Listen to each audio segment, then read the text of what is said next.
Hello, my name is Jessica, and for my final project, I have been working on East Asia, specifically China. For this, I worked on the Dolce & Gabbana case in China. Dolce & Gabbana was originated in Milan, Italy in 1985. Domenico Dolce and Stefano Gabbana met in 1980 working together as assistant designers. In 1985, they founded and launched their brand Dolce & Gabbana in Milan, Italy. Today, Dolce & Gabbana is an internationally recognized designer brand. Their mission statement is to design, produce, and distribute high-end clothing, leather goods, footwear, and accessories under the Dolce & Gabbana brand, as well as manage through its licenses the production and distribution of the fragrances, makeup, eyewear, timepieces, and jewelry line. Their values include contrast and harmony, respect for people, creativity, entrepreneurship, integrity and business ethics, responsibility and honesty, respect for the environment. When thinking about these values, the one that really stands out is respect for people. This is something they did not portray when doing international advertisements. Specifically, I want to talk about some demographics in Italy that might be very important later. By 2016, Italy had 920,000 Asian-born inhabitants, which means it's very common to see Asian people in Italy.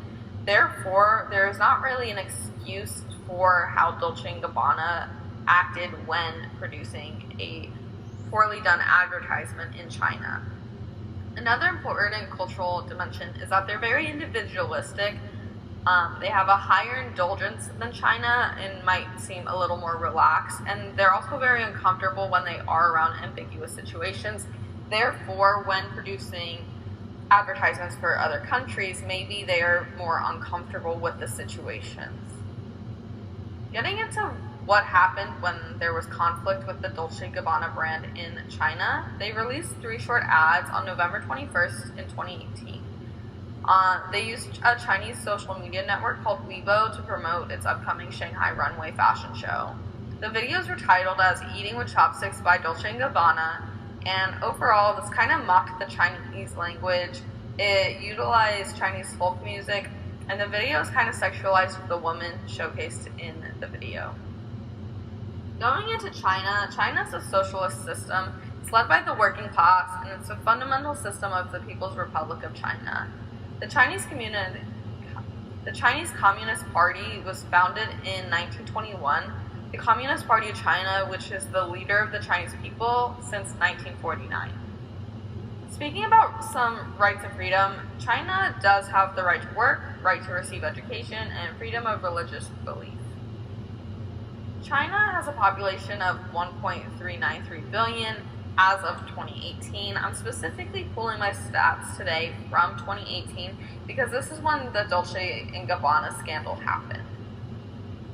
China's corruption percentage index is scored at a 39 out of 100 in 2018, which means moderately corrupt. And for those who don't know what corruption perception index means, it means the corruption percentage index ranks 180 countries and territories by their perceived levels of public sector corruption, according to experts and business people.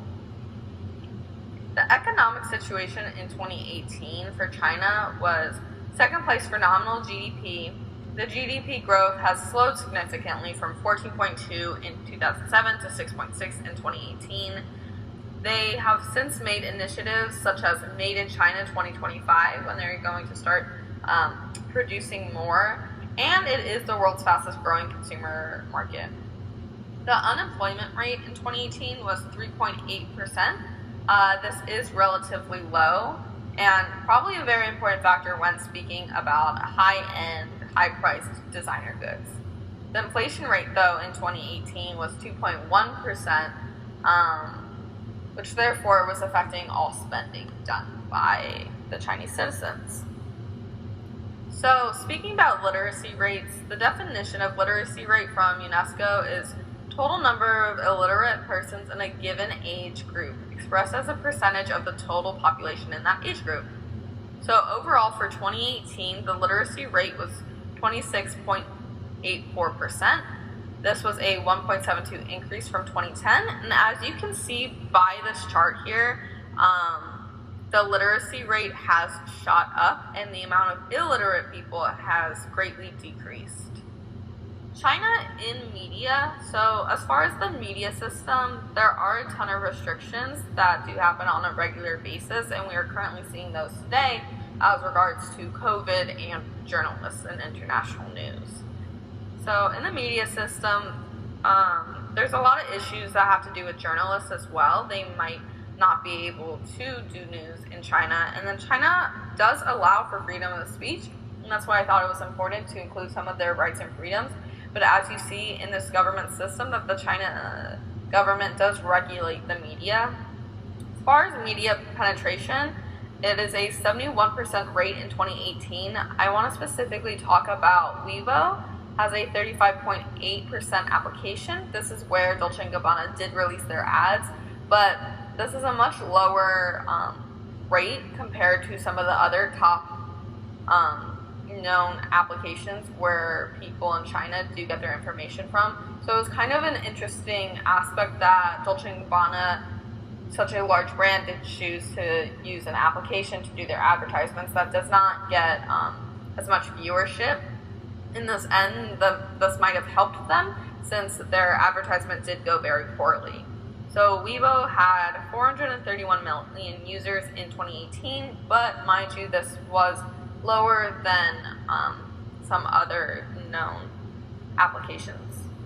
So internet penetration was 828.51 million in 2018, which grew from 4.1% from the previous year. And then in 2018, it is at 59.6 for internet penetration, and online shopping grew from 4.5% from the previous year. So I thought it was very important to add that online shopping is growing, especially if you are trying to buy some Italian goods. Sometimes it is important that you buy online because sometimes the store does not have that in stock. So it is interesting to see that in China, the online shopping is currently growing. Once talking about the cultural dimensions in China, power distance was at 80, individualism was at 20, masculinity was at 66, uncertainty avoidance was at 30, long-term orientation is at 87, and indulgence is at 24. Moving on and kind of talking about what that all means for China is that with their power distance, they kind of have a formal authority and a subordinate superior relationship. Especially when talking about elders, the younger crowds are definitely going to be a lot more respectful to elders and definitely a more authoritative view, which is very different than more Americanized Western culture that we might be used to here in Florida. As far as individualism, they're a collectivist culture.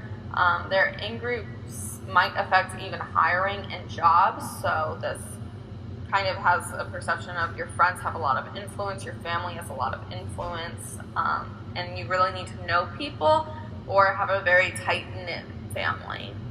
As far as masculinity, this was a high rating since they are very goal-driven. They also work for better money. They might move away from their family, and they might work harder for scores such as exam scores as well. So they are ranked as a masculine culture. As far as uncertainty avoidance, their rank was 30 out of 100, which is low. They are very comfortable with not knowing. They're adaptable. They are okay with ambiguous situations, which means maybe they're more accepting of other cultures, whereas in Italy they have a higher uncertainty avoidance. So they were not comfortable in different situations, and this might be a factor in why this advertisement went so poorly for Dolce & Gabbana. They also have a long-term orientation in China, which means they're saving, they're investing, achieving's important, and they're really long-term goal focused. This is sort of similar though in Italy, though they had a lower ranking. As far as indulgence, their rank is 24 out of 100, which means they really don't like to go take vacation time, and they're really more working on goals. They're a very restrained society, and they have the less emphasis on leisure time. As far as day-to-day, salons are open very late. a lot of different companies and organizations will be open very late as they're very focused on getting those results and working hard. Dolce & Gabbana in China. So some strengths that they did have is they do have a rich history as a designer brand, and they are established overseas because on the second quarter of 2018, they had 25% of sales were from the Asia Pacific area, which was 1.29 billion euros. So that's even more than USD. So some weaknesses they might have had were their lack of knowledge of China, that Dolce & Gabbana does have high costs, so it's not available for everybody, and Dolce & Gabbana's public relations team might not be the best or most knowledgeable of other cultures. This was a really great opportunity because they already were established and could have increased sales in China. By having the fashion show, they could have showcased Italy's roots, and they also have more influence in China's fashion, which would have overall generated more sales. Some threats that Dolce & Gabbana was already going to face out of the door were media regulations, and they also were not knowing of what might be the better used app, so they did choose Weibo, which has the lowest media penetration rate of the top apps that are available and used. As far as the timeline and campaign objective, the objective was to promote Dolce & Gabbana at the upcoming Shanghai extravaganza, which they had dubbed the Great Show. So at first, the ads were launched. They were created to promote Dolce & Gabbana and kind of lightheartedly talk about an Italian company and its culture and influence in China. There was a backlash immediately. The ads were seen as racist, sexist, disrespectful, stereotypical, and ignorant to the Chinese culture. So quickly there was removal within 24 hours and the advertisements were taken down. Then later revealed text from a fashion blogger with Gabbana calling China a country of poop emojis. Later, there was an apology. Dolce and Gabbana themselves sat down and released an apology video. Overall, the outcome, the Shanghai show had to be canceled. This was a very big loss, and still today a loss for Dolce & Gabbana, as today Chinese are still shunning the brand. So as far as a theme, I believe the videos were released as a quirky eating show utilizing the Chinese utensil chopsticks to eat Italian food. The idea probably came lightheartedly, overall was not executed well and was not received well. The key message was to showcase the designer brand's rich Italian history, kind of intertwingling it with the Chinese market. The media channel they used, as we've talked about, was Weibo, which is a top app. Dolce & Gabbana's implementation was this video advertisement, which I'm going to insert here. 玛格丽特披萨饼，欢迎收看 Dolce and Gabbana 奇快吃饭第1集。